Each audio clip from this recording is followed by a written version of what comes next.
to the far left of the political spectrum, sometimes it can be difficult to stay engaged within current affairs when nearly every single media outlet is practically filling Rupert Murdoch's pockets.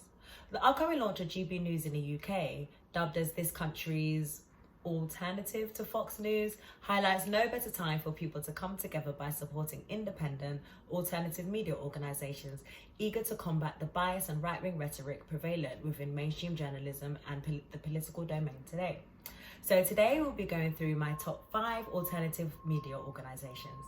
These organisations regularly engage with anti-capitalist, radical leftist and intersectional thought, critiques and perspectives. These include YouTubers, podcasts and alternative online publications and organisations. If I'm being honest, these are the ones that I engage with the most, so they're not necessarily the top or even the best, and the list doesn't come in any particular order. They're solely my favourites and have directly contributed to my interest within left-wing politics and socialism. I mean, when it comes to independent outlets, we don't have a lot of options, but these are the organisations sympathetic to socialist values, grassroots organising and tackling major issues within society today, including climate change, racism, classism, inequality, poverty, low wages and so many more issues as well.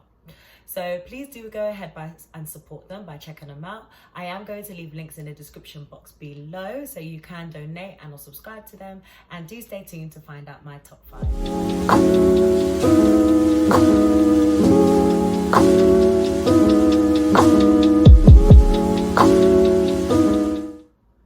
So coming in at number 1 is my go-to online news website, The Canary. Launched in 2016, not long after the re-election of Jeremy Corbyn to the Labour Party by co-founders and editor-in-chief Kerry Mendoza alongside Nancy Mendoza. Unsurprisingly, The Canary has come under scrutiny from antagonists on the right and the Labour right, and yeah, just haters, man. A lot of haters. The founder, Kerry Mendoza, was suspended from Twitter late last year following a string of complaints from right-wing fanatics. She was reinstated, but the founder and the publication itself has been plagued with a lot of accusations of anti-Semitism, which have since been debunked by her partner and co-founder Nancy Mendoza, who happens to be Jewish as well. Despite the negative accusations, there is no doubt that their journalism seeks to combat the hostility of the right-wing gutter press and hold the Tories to account, which is a great selling point, to be honest.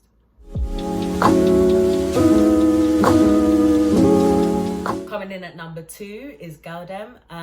So I have been engaging with Goldem a lot more recently. I'm not gonna lie, I was a bit slow to catch on. Yes, I'm very late to the party, I know. Anyway, I have come across some amazing articles that do attempt to widen the scope of modern journalism, whilst offering an intersectional analysis of British culture and left-wing politics. With topics surrounding the arts, pop culture, race, politics, class and sexuality, Goldem places black women, women of colour and non-binary voices at the forefront of their journalism. According to a report by the National Council of Trainee of Journalists, journalists are 94% white, whilst 11% of journalists come from a working class background. Therefore, a publication dedicated to uplifting and empowering black women and women of colour is so necessary in providing a platform for the most marginalised and ignored within society, especially in 2021.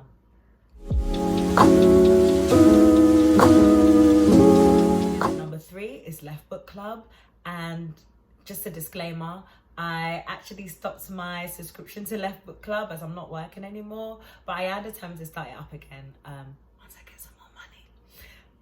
Anyway, recommended by a former colleague, hi Cherokee, Left Book Club is an amazing book club whereby members contribute on a monthly, or if you have some serious money, on an annual basis, whereby you receive a book revolving around radical and progressive thought. Originally conceived by British publisher Victor Gallant in 1936, by 1939 the Left Book Club had over 57,000 members. Members can choose between various subscriptions ranging from $5.99 a month to $9.99 a month, and receive either 1 or 2 books a month ranging from their classic titles, which have a black cover, or the contemporary titles, which have a yellow cover. And I do have 2 titles here, which are the yellow covers. One of them is titled Bit Tyrants, and the other one is Returning to Rhymes. And some other titles include The Police State, big capital, and socialism or barbarism.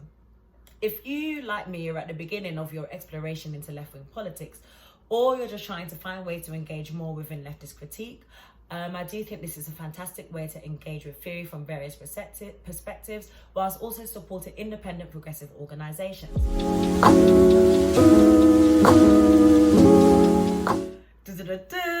At number 4 is one of my favourite YouTubers, Renegade Cut, aka YouTuber Leon Thomas. The Renegade Cut is a leftist video essay series about the politics, philosophies and culture that inform popular media.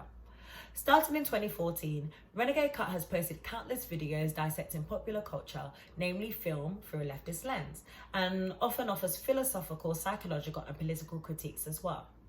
I swear, the Renegade Cut has helped me so much within my political education, plus has made me reconsider the subtle and the not so subtle messages within film and media events. What I love most about this channel is that he does all the referencing, so you don't have to. One of my favourite uploads by him is about Home Alone, whereby he argues that the actions of Kevin, the protagonist, as reminiscent of a white suburban revenge fantasy.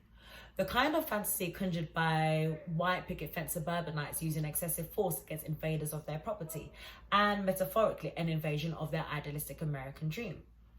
This is an idea I never would have considered upon first viewing that film. Maybe because I wasn't born when those films came out, but that's besides the point. Many of Leo's videos offer fascinating insight into pop culture, American government, political events and the media. So definitely check out some of his videos for your learning needs. Number 5, last but not least, my favourite and only podcast I listen to, Novaro Media. Founded in 2011 by James Butler and Aaron Bastani following the student protest, Novaro Media is an independent left-wing online publication. There is a podcast as well called Tisky Sour, which is hosted by Michael Walker, who's usually joined by recurring guests Ash Sarkar and Dalia Gabrielle. The podcast aims to offer an impartial and in-depth look at daily events within UK politics, and they often seek to explore the ideas behind leftist movements, ideology, and much, much more. Novaro usually hosts a number of guests and experts and have interviewed some of my favourites, including Jeremy Corbyn and Diane Abbott. Similar to the Canary, they have faced a lot of criticism in the past from, yes, you named it, right-wing reactionaries and BBC stooges. As expected, right? But their podcasts are so well researched and in-depth, they're well worth checking out. They help me so much in my political education by offering insight into major events and breaking down complex theories and progressive thought in a simplistic and an accessible way. So, bun the Guardian, bun the Independent, check out some of these organisations and channels mentioned in this video instead, okay?